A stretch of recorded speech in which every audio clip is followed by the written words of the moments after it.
Joaquin over here to the left.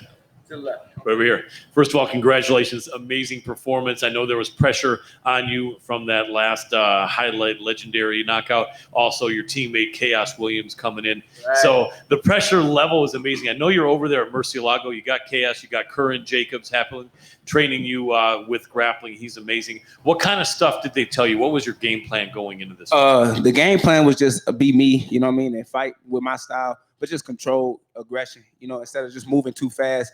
Just keep the power, directed towards him. No wild punches, like I did with Kevin Holland.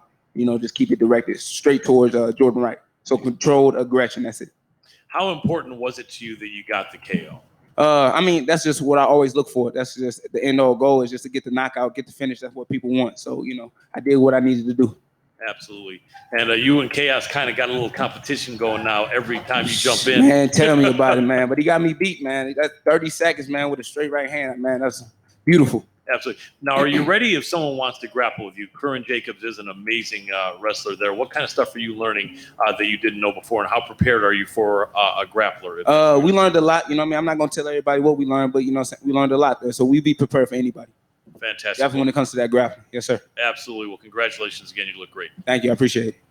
So, man, I know you don't want to say his name with James Krause stuff, but can you at least give us your perspective of what his problem is with you? Because he says you're a bad gym partner. You tried to reach out to him. What's your version of events? It's just the mentality where I come from. A lot of people hate on each other. A lot of people don't want to see another person rise up and be successful if they can't be put in that position themselves. So, I think that, just hatred, just envy, because at the end of the day, whatever he said about me, he could have proved that day, for me to come in and spar with him type stuff. But, he wasn't willing to do that, and he just wanted to keep a brother down. But luckily, Joaquin Murcielago, they reached out and I had to go to a whole nother place just to get some love. And they don't complain about me in my sparring at all, So in your mind, just to put it to bed, you don't think you train like an arsehole, or you don't think? No, I don't. You can ask Chaos, you can ask anybody from Michigan, and they'll tell you the truth.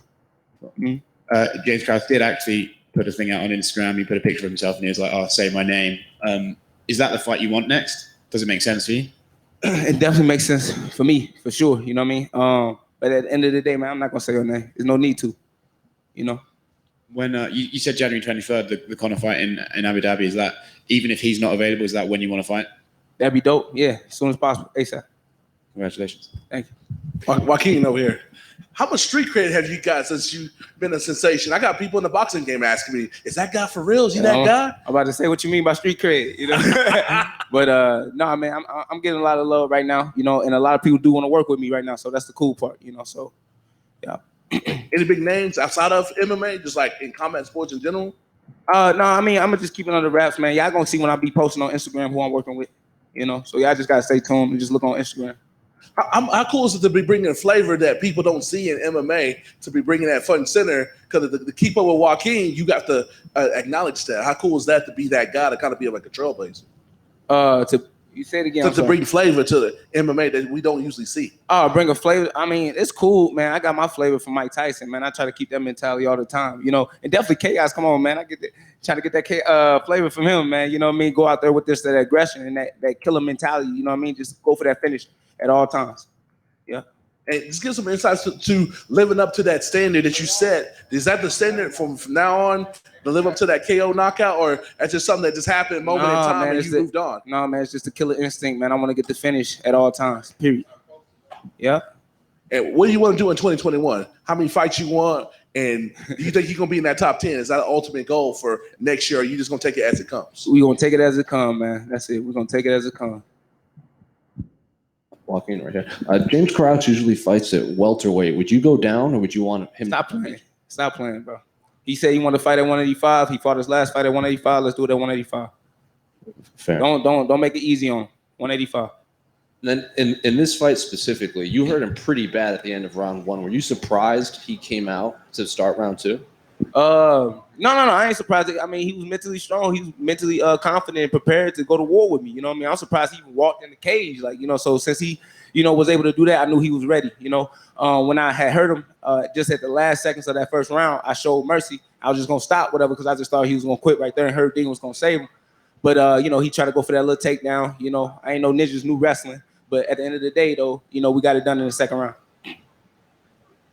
Yeah, I was going to ask a similar question to that because I was watching him in the corner, you know what I'm saying, between rounds. And I was like, man, he looks broken. You know what I mean? And Joe Rogan said as much, you know, on the broadcast. And I thought, what was your perspective when you came out in that second round? Did you look across and just see a broken man in your cross? Oh, he wasn't broken. He was ready. You know what I'm saying? He came out in the second round and He's he was a tough ready. kid. He is a tough kid. And I like I said, somebody asked me, what do I respect about that? That was just that confidence. You know what I mean? But I was willing to break that confidence, you know what I'm saying, with that finish in the second round.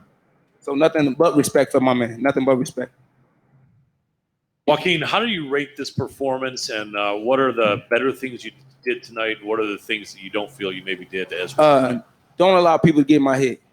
Don't allow people to get in my head. That's it. You know what I mean? Other than that, I'm killing everybody. Gotcha. Yeah. Did this guy bring what you expected, or was it a little different than how you thought it would go down? Like I said, it was a little different because I wanted to get him out in the first round, but it is what it is. You know, I'm still victorious. So what does it matter? Absolutely. Mm-hmm. Joaquin, how relieved are you to get this fight over after getting kind of some of the distractions that you've had to go through, Mm-hmm. good distractions from your last fight? Do you feel relieved right now? Because you seem like you could still go. I'm ready. I'm still hyped. Like I told you, like for that next person, man. Like I really want to hurt this man. Like not even like to be funny. Like, I really want to hurt this man. And like ain't no referee gonna be able to save him when I get in there. So it's gonna be some problems. But it is what it is, man. I'm still hyped to get this fight, whatever it is that they might give me January 23rd if they do allow me to fight. But you know, I'm relieved just to get the win. Facts. Joaquin, you mentioned Mike Tyson is kind of the style you bring. Any predictions on Tyson versus Roy Jones? Any predictions? I don't think the fight gonna happen. I ain't gonna lie to you. I don't know, but you know what I'm saying? It is what it is. I believe if Mike goes out there and does what he does, of course, you know, Roy gonna be in trouble. You know, but I don't think that fight gonna happen. Interesting. Why not? Huh? Why not, if I could ask? We'll see. Got some questions. Yeah, we'll see. Got you. Thank you. What about the smoke? You ain't got no questions, man? Come on, man. What kind of inside information do you have on this Mike Tyson, Roy Jones Jr. fight not happening? You said what kind of inside information do I have? You said it's not going to happen. I mean, I'm just, you know, if I'm a gambling man, a betting man myself, I just don't think it's gonna happen. You know, you trying to put some money on it? Smoke? No, it's just a week from now. We're getting close. I know it's just a week from now, but we'll see. We'll see if it happens. Congrats on the victory. Yeah, I appreciate it. See you soon. Mm-hmm.